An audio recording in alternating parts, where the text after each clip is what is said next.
Saudara setuju gak sih kalau bulan Desember itu adalah bulan yang kelihatannya indah banget. Lihat yang namanya dekorasi Natal aja kita udah happy ya. Lihat suasana Natal kayaknya beda banget. Tetapi kita tahu sesungguhnya memang beda karena Sang Juru Selamat sudah lahir buat kita semua. Amin saudara, tepuk tangan yuk buat Tuhan kita Yesus Kristus. Hari ini saya ingin menyampaikan kebenaran firman Tuhan tentang keluarga. Karena saya tahu keluarga itu sangat berarti di mata Tuhan. Tuhan gak menciptakan pemerintahan di awal-awal. Tuhan gak menciptakan sekolah di awal-awal. Tuhan gak nunjuk presiden atau Pak RT atau Pak RW di awal-awal. Tetapi yang Tuhan bentuk adalah Adam dan Hawa sebagai sebuah keluarga. Untuk itu saya ngerti bahwa Tuhan punya kerinduan.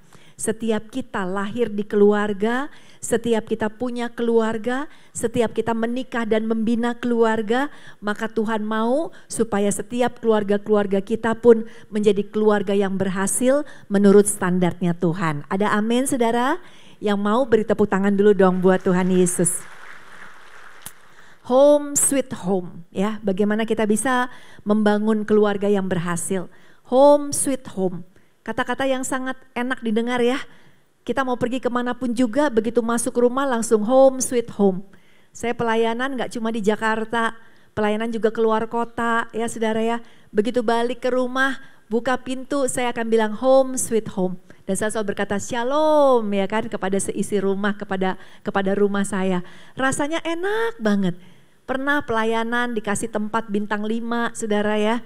Waduh, hotelnya keren banget, pelayanannya keren banget. But I miss my home. Saya rindu rumah saya. Rumah saya gak megah, rumah saya gak mewah saudara.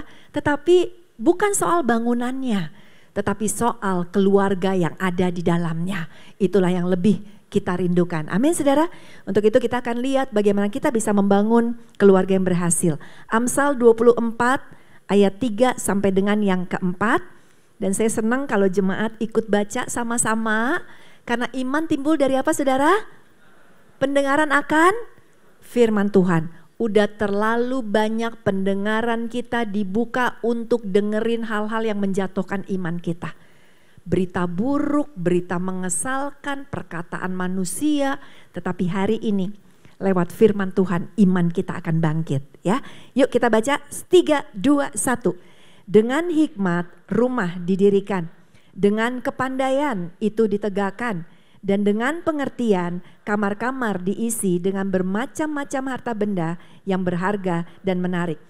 Tuhan memberikan satu bimbingan bagi kita bagaimana kita bisa membangun sebuah keluarga. Bagaimana kita bisa mendirikan sebuah keluarga.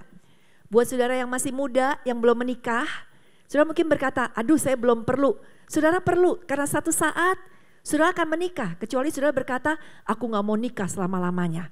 Setiap kita merindukan punya pasangan. Yang jomblo katakan, amin ya. Setiap kita rindu untuk punya istri, setiap kita rindu untuk punya suami, setiap kita rindu untuk punya anak. Dan waktu kita mau membina rumah tangga, saya percaya gak ada satupun yang berkata kepada dirinya, gak apa-apa deh yang penting nikah dulu, urusan cocok atau enggak belakangan. Yang penting nikah at least 5 tahun lah, kalau mau cerai di atas 5 tahun, saya percaya gak ada. Setiap kita rindu punya keluarga yang bisa kita pertahankan sampai maut memisahkan kita. Amin saudara. Dan waktu kita membina keluarga, kita juga gak mau membina keluarga asal-asalan. Ya terserah nantilah, anak mau berantakan, keluarga mau berantakan, yang penting merit dulu. Enggak gitu saudara. Kita semua berharap kita punya keluarga yang berhasil. Kita semua berharap kita punya keluarga yang bahagia. Makanya Tuhan bilang, untuk itu setiap kita yang mau membangun keluarga, dirikanlah dengan hikmat Allah. Minta kebijaksanaan Allah, minta pimpinan Allah. Dan kemudian dengan kepandaian rumah tangga kita ditegakkan. Kita juga belajar gimana sih jadi istri yang baik, gimana sih jadi suami yang baik. Gimana sih jadi ortu yang baik terutama di zaman digital seperti begini. Gimana kita bisa interaksi dengan anak-anak Gen Z zaman sekarang. Itu namanya kepandaian saudara. Dan dikatakan dengan pengertian Kamar-kamar diisi dengan bermacam-macam harta benda yang berharga dan menarik. Sepanjang pernikahan kita, rumah tangga kita 1 tahun, 2 tahun, 3 tahun, 5 tahun, 15 tahun akan diisi dengan berbagai pengalaman, pengertian kita, berbagai hal yang Tuhan akan berikan, baik berkat, tantangan maupun yang namanya mujizat. Amin saudara, itu yang kita rindukan. Nah, kalau memang demikian, ada tugas kita juga sebagai orang tua untuk mendidik anak-anak kita. Setiap kita juga rindu menikah punya anak. Didik mereka seperti yang Tuhan suruh. Amsal 22 ayat yang ke-6. Baca lagi ya saudara ya. 3, 2, 1. Didiklah orang muda menurut jalan yang patut baginya. Maka pada masa tuanya pun dia tidak akan menyimpang daripada jalan itu. Jadi tugas orang tua mengajarkan anak-anak hal yang benar, pendidikan yang benar. Negara kita punya Pancasila, 5 prinsip dasar yang diajarkan kepada setiap warga negara. Saya hafal, saudara juga harus hafal semua ya, Pancasila. Nah saudara, hari ini saya ingin membagikan 5 pilar yang harus ada di dalam keluarga kita untuk membangun keluarga yang berhasil. Pilar yang pertama adalah prinsip yang namanya prinsip spiritual. Tugas orang tua, tugas kita walaupun mungkin suami istri belum punya anak atau tugas saudara yang belum menikah kelak, ajarkan selalu bahwa Tuhan adalah segala-galanya. Yang percaya katakan, ajarkan siapa Yesus, ajarkan siapa Tuhan kita. Kenapa kita nyembah Yesus? Karena agama akan banyak di mana-mana saudara terkasih ya. Mereka akan tanya, kenapa begini, kenapa enggak yang itu mami, kenapa enggak yang ini daddy. Kita harus bisa jelaskan bahwa kita orang berdosa, tanpa dibersihkan dosa kita enggak mungkin kelak masuk kepada surga. Jelaskan kepada mereka, Tuhan lihat kita, Tuhan berbelas kasihan. Kalau kita kelak nanti ke neraka, makanya Tuhan turun lahir sebagai manusia dan kemudian dia mati menebus dosa kita supaya kelak kita bisa masuk surga. Anak-anak jadi ngerti. Kok bisa gitu ya mami, kok bisa gitu ya daddy? Karena begitu besar kasih Allah nak. Kasih Tuhan tanpa batas. Tuhan sayang mami, Tuhan sayang daddy, Tuhan sayang kamu nak. Tuhan sayang umat manusia di muka bumi ini. Tuhan gak mau ada yang binasa. Kasihnya segede apa? Gede banget nak. Oh ya mami, oh ya daddy. Anak kecil kan suka nanya saudara. Kesempatan buat kita untuk menjelaskan siapa Tuhan. Yohanes 3 ayat 16-17 kita baca yuk 1, 2, 3. Karena begitu besar kasih Allah akan dunia ini sehingga ia telah mengaruniakan anaknya yang tunggal supaya setiap orang yang percaya kepadanya tidak binasa melainkan beroleh hidup yang kekal. Sebab Allah mengutus anaknya yang ke dalam dunia bukan apa saudara? Menghakimi dunia, melainkan untuk menyelamatkan oleh dia. Ada pengampunan, diampuni oleh Tuhan. Ajarkan anak-anak, nak, untuk itu ya pas mereka udah mulai teenagers, ajarkan kamu sudah siap dibaptis. Baptis itu tanda bahwa kamu meninggalkan cara hidup kamu yang lama. Kamu ngerti Yesus ada dalam hidupmu. Dan kamu lihat dulu kamu suka nakal, kamu suka nyontek. Oh iya mami, oh iya daddy, aku mau dibaptis. Ajarkan nilai-nilai kekristenan sejak mereka kecil. Ajarkan untuk baca firman Tuhan. Ajarkan mereka untuk berdoa. Ada amin saudara? Doa penuh kuasa, yang percaya katakan amin. Doa gak sia-sia, tiap malam ayo kumpul keluarga. Doa suami istri belum punya anak berdua. Ada anak-anak, bawa anak-anak di dalam doa. Dari sejak anak-anak kecil kita libatkan mereka dalam doa sebelum malam tidur. Selalu kita ada doa malam sampai hari ini. Untuk anak-anak yang masih tinggal di rumah kita selalu berdoa. Anak saya ada 3 saudara. Waktu anak saya masih 2, Rachel sama Jacob. Saya ingat banget kita doa malam, nih Jacob kan cowok masih kecil, masih rada-rada gak bisa diem gitu kan. Tapi ajarin aja doa ya, diajarin doa kita nyanyi dulu gitu ya. Ya Aba Bapa, ini aku anakmu sebelum doa ya. Tiba-tiba saudara, saya merasakan ada getaran Roh Kudus. Ya, Di sebelah saya Jacob, saya merasakan ada getaran Roh Kudus di sisi kiri saya. Saya ngintip dong, pengen tahu getarannya apa. Sudah tahu apa yang terjadi? Anak saya Jacob mungkin usianya baru 4 tahun atau 5 tahun. Dia begini, waktu kita nyanyi ya Aba ya Bapa. Ya Aba, Bapa, gitu-gitu saudara ya. It's okay, gak apa-apa ya. Tapi dia udah ngerti bahwa apa-apa itu harus berdoa. Sehingga kemanapun mereka pergi, ketika mereka ketemu tantangan, ketika mereka ketemu masalah, mereka tahu yang mereka cari adalah Tuhan di atas segala-galanya. Beri tepuk tangan yuk buat Tuhan kita Yesus Kristus. Ajarkan mereka bahwa Tuhan adalah pemilik kita. Ya, baca yuk ayatnya Roma 14 ayat 8, 3, 2, 1. Sebab jika kita hidup untuk Tuhan. Dan jika kita mati untuk Tuhan. Jadi baik hidup maupun mati kita adalah milik Tuhan. Jadi mereka menjaga tubuh mereka menjaga kekudusan mereka.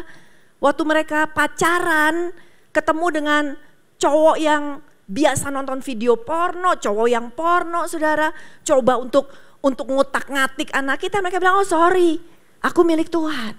Ya, dia tahu siapa keberadaannya saudara.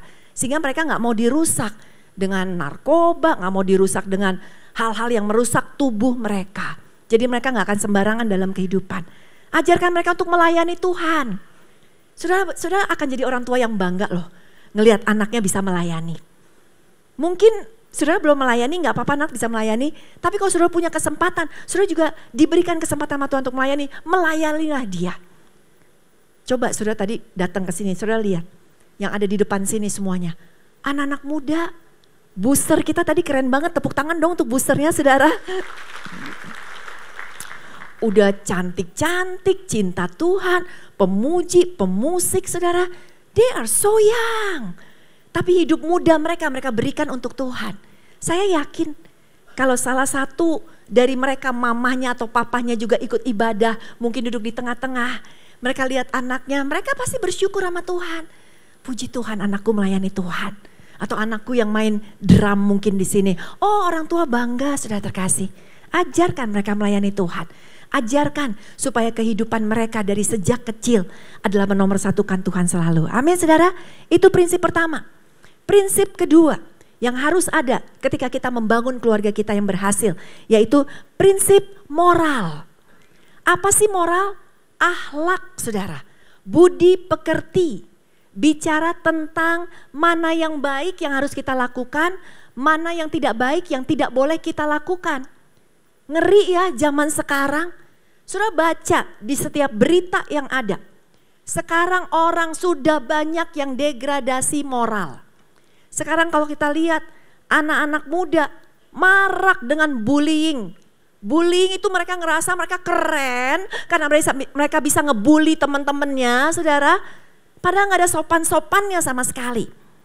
Anak zaman sekarang ngomongnya sudah terkasih, gak ada sopan-sopannya sama sekali. Ngomongnya penuh dengan umpatan, ngomongnya kekinian zaman sekarang tetapi sebenarnya kata-katanya tidak sopan saudara. Kemudian kita lihat korupsi di mana-mana, judol di mana-mana. Kita lihat semua yang moralnya udah berantakan. Saudara kalau saudara suka nonton di Instagram atau di Reels atau di TikTok, itu paling banyak juga salah satu yang suka saya lihat adalah seperti orang melakukan tes kepada orang ya. Tes misalnya ada ibu-ibu hamil, kemudian dia bawa stroller, ada tangga saudara, kan dia susah dong nurunin stroller anaknya padahal dia lagi hamil. Saudara itu di videoin dari jauh ya. Di tes dari jauh, bisa orang cuma lewat cuek aja, nggak tahu untuk nolong orang ya. Ibu ini kayak pura-pura kerepotan, itu yang lewat bisa 10 orang nggak ada satupun yang nolong saudara. Sampai akhirnya setelah orang kesekian baru ada orang yang nolongin dan baru dipanggil orang itu kita lagi videoin. Setelah berapa puluh orang baru ada yang nolong. Sekarang udah kehilangan semuanya itu. Kalau anak-anak kita gak pernah diajarkan saudara, nilai kejujuran, mereka pun akan menjadi sama dengan orang-orang di luar sana. Suka bohong, suka nipu, gak punya rasa takut ketika mereka berbohong. Ya, ditangkap polisi, nyogok aja misalnya saudara. Papanya ngajarin kayak begitu. Saya ingat satu kali, kami mau pergi liburan saudara, ya ke Singapura. Itu anak-anak juga masih kecil, anak-anak masih kecil-kecil. 2 anak, belum ada IJ, jadi umur 7 sama umur 4 tahunan. Saudara, apa yang terjadi? Jadi kita rencananya pagi sama supir di drop di airport Cengkareng, kemudian supir pulang bawa mobil gitu ya, karena kita harus ngejar pesawat. Ternyata hari itu hujan deras seperti kayak tadi malam gitu ya, hujannya kenceng banget. Ditunggu-tunggu, kok supirnya belum datang-datang ya? Pesawat jam 9, kita udah jam 6 lewat. Kan harus ada di airport 2 jam sebelumnya, apalagi zaman dulu 2 jam sebelumnya. Terus saudara, kok gak datang-datang? Saya telepon supir saya 6:30. Terus saya bilang, kamu di mana? Kita udah mau berangkat. Supir saya kaget. Loh, maaf Bu, lupa. Keenakan tidur, hujan ya kan. Waduh, jadi kita mikir gimana ya? Mau manggil taksi lebih lama, akhirnya nyetir sendiri ya, ambil kunci cadangan ya, kunci cadangan 1 taruh di rumah, nanti supir tinggal ambil kalau kita udah kasih tahu parkirnya di mana. Saudara, udah dong naik mobil, suami saya nyetir, saya di sini, Rachel sama IJ, belum ada IJ, Rachel sama Jacob di belakang, 2 anak di belakang. Terus kita jalan, memang masih hujan ya. Tapi pas menjelang bandara udah nggak terlalu hujan, udah sedikit aja hujannya, udah mau berhenti gitu. Terus sudah saya bilang sama suami saya, kita berdoa terus supaya jangan ditinggal, aduh supaya masih bisa masuk pesawat, aduh Tuhan doa. Saudara tahu, tiba-tiba suami saya ditangkap polisi. Ada satu polisi pakai motor gede, berhentiin suami saya. Dan kita bingung, apa ya, kenapa ya? Suami saya baru sadar, oh tadi saya adanya di jalur terminal 1, terus saya kan terus, jadi saya ngelanggar garis kata dia. Waduh, kita jadi doa lagi, ditangkap polisi bisa terlambat lagi untuk naik pesawatnya. Jadi kita doa, ajarin anak-anak doa, ya kan, doa. Terus udah polisinya nyamperin kita, Pak gitu kan, tolong KTP, bukan KTP, SIM sama STNK ya kan. Saudara, cara mudah adalah di dalam STNK diselipin duit. Benar saudara terkasih? Polisi buka dan langsung bilang, oh ya Pak silakan jalan. Pasti gitu kan? Tapi saudara, ini kan melanggar moral ya. Bukan sesuatu yang pantas kita lakukan. Nanti anak-anak belajar. Kok boleh lepas Dedi? Oh cepet gitu kan saudara. Nanti udah gede mereka belajar saudara. Terus sudah akhirnya disuruh keluar sama polisinya. Suami saya keluar, polisinya ngecek nomornya sama gak sama STNK, dia lihat SIM-nya, sudah tiba-tiba, saya kan di mobil masih doa terus, kita bilang doa, aduh biar cepet, biar gak telat gitu ya. Suami saya balik lagi ke dalam, terus saya nanya kenapa, apalagi, minta apa lagi? Enggak, udah disuruh pergi. Hah, kok disuruh pergi cepet banget, nyogok kamu? Enggak lah kata suami saya gitu ya. Terus sudah jadi, dah yuk thank you. Terus saya baru nanya di mobil, kenapa kok bisa disuruh pergi? Kamu tahu? Waktu dia ke depan, dia periksa STNK, nomor cocok, dia buka SIM saya, dia bilang kaget, dia lihat nama saya. Terus dia bilang, loh kamu anaknya ini, disebutin nama papanya, ya kan? Kan pendeta kan? Iya, wah Pak maaf Pak saya salah nangkep, katanya Bapak jalan aja. Saudara untung saudara, kalau enggak ini pendeta, ya kan? Nyogok 100 bisa-bisa dibalikin, Pak Bapak bertobat Pak. Nanti polisinya bilang gitu saudara, ya. Ajarin moral yang baik kepada anak-anak kita. Supaya dalam kehidupan mereka itu sopan saudara. Dalam kehidupan mereka di jalan juga sopan, dimanapun aja mereka tanggung jawab. Ajarkan bahwa kamu ngelanggar ada resikonya loh. Karena firman Tuhan berkata jangan sesat, Allah tidak membiarkan dirinya dipermainkan. Karena apa yang ditabur orang akan dituai. Ya, bahkan ada satu ayat Amsal 11 ayat 3. Kita baca sama-sama ya, kalau orang yang suka bohong dalam hidup, kita kasih tahu ke anak kita, 1, 2, 3. Orang baik dituntun oleh kejujurannya, tuh yang jujur ya. Tapi orang yang suka bohong dihancurkan oleh kebohongannya. Nah kalau hidup kamu suka bohong, kamu akan hancur oleh kebohonganmu sendiri. Nanti kamu kerja, kamu jadi orang jujur nah. Kamu jangan pernah bohong sama bos, jangan pernah bohong sama perusahaan. Karena ketika kamu bohong satu saat, kamu akan dihancurkan oleh kebohonganmu. Anak jadi belajar saudara. belajar nilai-nilai moral sejak mereka kecil. Papa saya, saudara terkasih, orang Chinese, orang Tionghoa asli, saudara ya. Namanya aja masih 3 nama, namanya Xiao Xiang Lim, itu nama papa saya. Limnya di belakang, kalau Limnya di depan saya anaknya Lim Swee Leong, saudara terkasih ya. Singkat cerita orang Tegal ngomongnya medok. Papa udah ngajarin moral dari kecil sama saya, ya, sama anak-anak yang lain. Bilang gini, Levi, ya kalau ngomong kan pakai bahasa Tegal gitu ya saudara ya, logat Jawa. Levi, kamu tahu ya, Papa kasih kamu kebebasan ya, bukan kamu untuk rusak. Jadi kamu boleh main, boleh bergaul, boleh cari teman, boleh lakukan apa aja. Tetapi untuk membuat kamu lebih baik ya, kata dia gitu. Oke Pak, jadi saya ngerti. Waktu saya bergaul dikasih kebebasan, teman saya ngajakin yang aneh-aneh, saya gak mau. Kenapa? Karena Papa udah ngajarin, aku dikasih kebebasan untuk menjadi orang yang lebih baik, bukan menjadi orang yang rusak. Itu yang perlu kita ajarkan kepada anak-anak kita. Ada amin saudara? Tepuk tangan yuk buat Tuhan kita Yesus Kristus. Ketiga, ajarkan mereka ketika kita membangun keluarga kita bahwa belajar itu penting, ilmu itu penting. Anak-anak biasanya gak kepengen sekolah, saudara terkasih.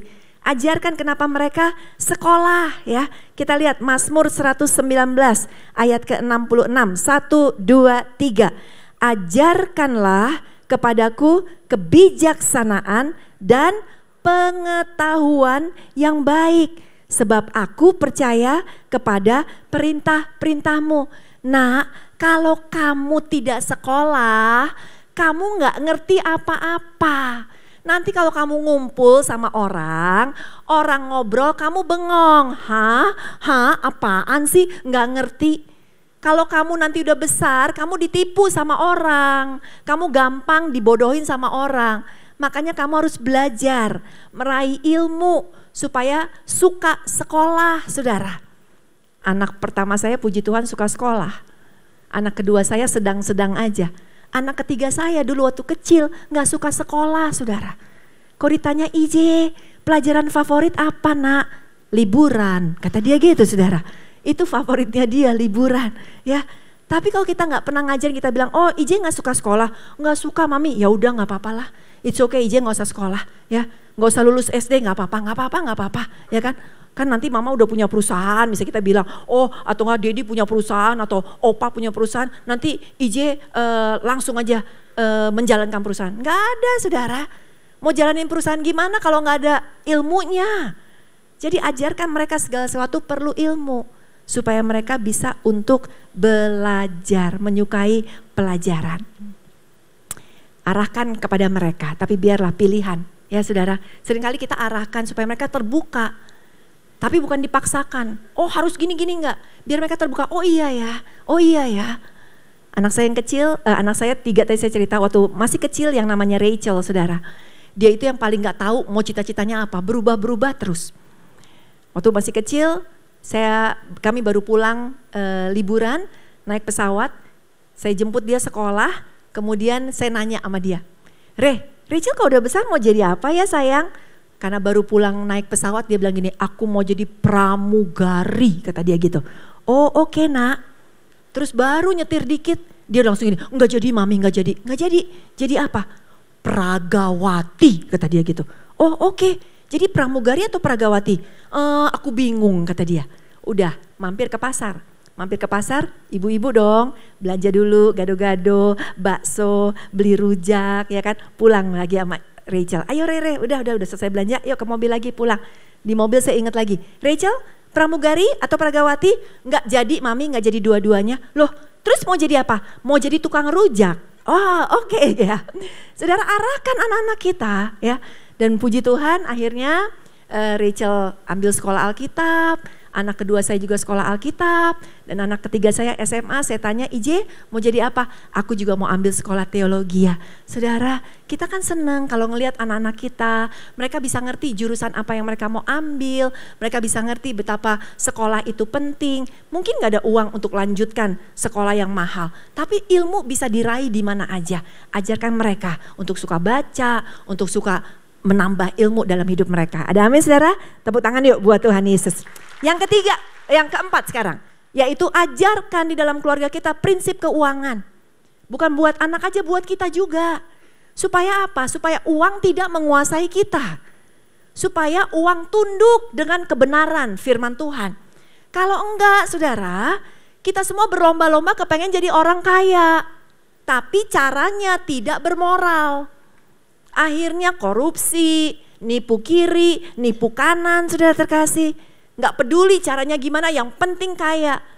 Saudara sebagai orang tua, kalau saudara tiba-tiba punya anak, bukan tiba-tiba, Anda enggak mungkin tiba-tiba punya anak. Tiba-tiba anak Anda datang kepada Anda ya. Dan berkata, "Mam, aku kasih uang buat mama." "Wah, thank you nak." Ya, "aku transfer mah 500 juta." "Waduh, banyak banget nak," ya kan. "Emang kamu kerja apa?" Mama nggak tahu aku kerja apa." "Nggak tahu nak kerja apa." "Aku bandar judol mah." Saudara bangga nggak? Ya kan? Hah? Ya kan? Ya pasti kan takut. "Enggak lah, jangan," ya kan. "Jangan nak, jangan jadi bandar judol," misalnya kayak gitu. Saudara, keuangan penting. Supaya kasih tahu ke anak kita, bukan soal kaya. Bukan soal kaya, karena kekayaan gak bisa menyelamatkan kita. Banyak orang saudara, anak-anaknya udah kaya raya. Ada satu ibu konseling sama saya dan berkata sambil nangis, "Aduh, saya gak ngerti deh, anak saya kaya banget bu. Mobilnya banyak, pembantunya 12 bu," ya kan. Tapi gak mau lagi ke gereja, ateis. Nangis mamanya saudara. Mamanya bilang, "Ini salah saya gak ngajarin takut akan Tuhan dari dulu." Ada lagi satu yang nangis juga datang ke saya dan berkata, "Aduh bu, anak saya kawin bu sama orang kaya bu. Kaya 7 turunan bu," kata dia. "Kaya banget. Tapi sekarang anak saya gak boleh ke gereja, suruh ikut agama suaminya." Tuh kan, banyak kita tuh terpesona dengan kekayaan saudara. Sehingga ibu-ibu kalau anaknya lagi dideketin sama yang kaya-kaya, "Ya gak apa-apa. Ya kan, 7 turunan kayaknya, apalagi." Padahal anaknya salah hitung. Turunan ke-8 udah miskin saudara ternyata calonnya. Ya, jangan tergiur.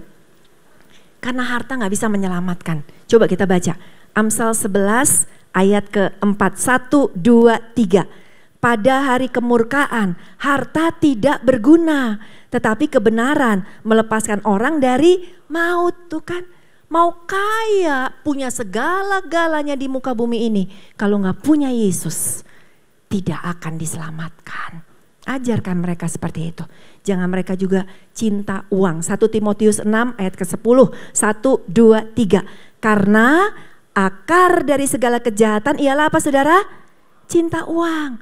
Sebab oleh memburu uanglah beberapa orang telah menyimpang," gara-gara ngejar duit menyimpang saudara, "dari iman dan menyiksa dirinya dengan berbagai duka." Ajarkan anak-anak kita untuk tidak cinta uang, tapi cinta Yesus. Ajarkan kepada mereka, kita bisa punya uang karena Yesus. Tuhan yang memberikan kekuatan bagi kita. Kita diberkati untuk jadi berkat. Ajarkan itu saudara. Dari sejak anak-anak kecil saya ajarin mereka untuk mengembalikan perpuluhan. Sampai sekarang mereka udah gede-gede, perpuluhan rajin luar biasa. Dari kecil waktu dapat hadiah angpau, dapat hadiah ulang tahun uang, langsung mereka sisihkan. "Nih mami untuk perpuluhan," iya, taruh amplop, taruh di gereja hari Minggu, ya persembahan. Saudara, supaya mereka sadar sebagai ucapan syukur sama Tuhan, diberkati gak dimakan sendiri, untuk diri sendiri saudara. Ajarin anak-anak untuk peduli sama orang miskin, ajarin anak peduli sama orang susah. Supaya waktu mereka punya uang, mereka tahu mereka cuma bendaharanya Tuhan aja. Mereka bukan pemilik saudara. Sehingga mereka gampang untuk menabur. Untuk menjadi berkat bagi orang lain saudara terkasih. Gak cuma memperkaya diri dalam kehidupan. Amsal 19 ayat 17 kita baca yuk. 3, 2, 1. "Siapa menaruh belas kasihan kepada orang lemah, memiutangi Tuhan yang akan membalas perbuatannya itu." Satu kali IJ les. Setiap kali les, nih waktu IJ kecil. Setiap kali les, di depan tempat lesnya ada tukang roti. Saya kasih 10.000. Ya udah IJ nanti sore kan habis pulang sekolah, "Beli roti ya." Oh dia seneng banget, oke mami, selalu setiap les. Saat hari itu dia pulang, dia bilang, "I'm so hungry, lapar." "Loh IJ gak beli roti, tadi uang 10.000-nya mami kasih." Dia jawab apa? "Aku beli mami, tapi di samping tukang roti ada tukang sapu jalan. IJ kasih rotinya." Saudara ya, dia berbuat baik sama sesama Saya sebagai ibu rasanya bangga dan pengen memberikan lebih lagi untuk IJ. Saya bilang, oh ya udah ayo kita ke bakery sekarang. IJ boleh ambil apa aja di bakery. Atau mungkin di kesempatan lain, ini nih mami kasih 20.000. Kenapa? Karena kita lihat anak kita bisa jadi berkat, apalagi Tuhan. Ada amin saudara? Saudara bagi berkat untuk orang banyak, Tuhan lihat di atas sana. Saya manusia sebagai orang tua terbatas, tapi Tuhan kita tidak terbatas. Kita gak akan, istilah gini, Tuhan waktu kita berbuat baik dikatakan, kita sedang memiutangi Tuhan. Tuhan yang akan membalas kebaikan kita. Jangan pelit. Sekali lagi, uang berasal daripada Tuhan, kita kelola dengan bijaksana supaya nama Tuhan dipermuliakan. Amin saudara, tepuk tangan yuk buat Yesus.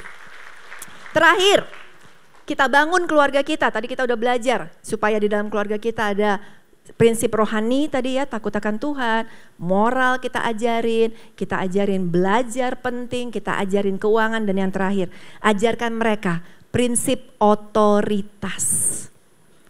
Mereka jadi tahu siapa yang ada di atas mereka yang harus mereka tunduk dan hormati. Otoritas pertama tidak lain tidak bukan adalah Tuhan. Kita udah belajar tadi banyak di poin ke-1. Otoritas kedua, saudara ajarkan kepada mereka bahwa orang tuamu harus dihormati.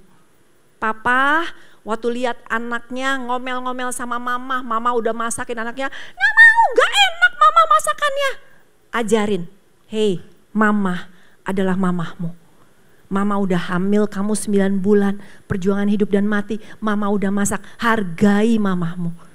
Anak jadi ngerti, mama juga gitu ya. Anak melengos saja, papanya datang dari kantor main game aja, panggil anak. Nak, papa udah kerja keras, hargai papa, sambut papa, ya kan?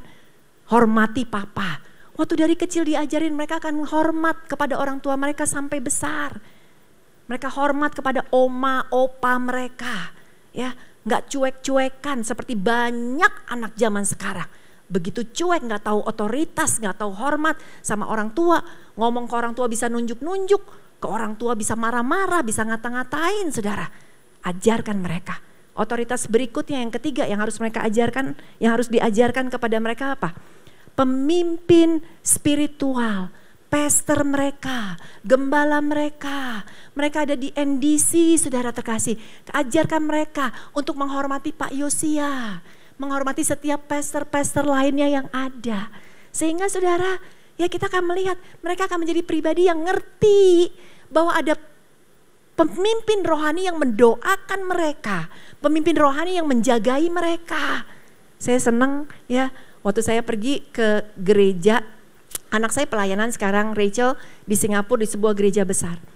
Besar sekali gerejanya. Kemudian salah satu pastornya ketika saya datang ke sana dia mau ajak saya tur keliling gerejanya.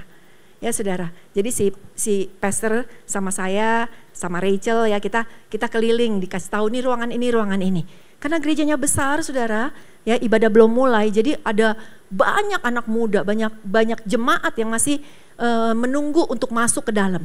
Saudara tahu pastornya setiap satu langkah orang langsung gini, hi pastor, hello pastor, how are you pastor, God bless you pastor. Pastornya sambil nganterin kita sambil gini, hai, oh ya, hai. Saudara, semua hormat dan sopan sama pastornya. Coba saudara, zaman sekarang nemuin yang kayak gitu udah gak gampang. Pastornya lewat cuek, anak muda zaman sekarang. Kalau gak pernah diajarin, mereka tidak pernah akan belajar. Ajarkan mereka untuk hormat kepada guru mereka. Kasih tahu, nak, guru pun pemimpin engkau. Jangan gak sopan sama guru, jangan kurang ajar sama guru, jangan kurang ajar sama dosen.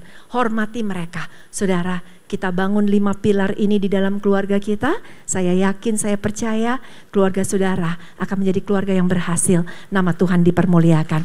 Beri tepuk tangan buat Tuhan Yesus.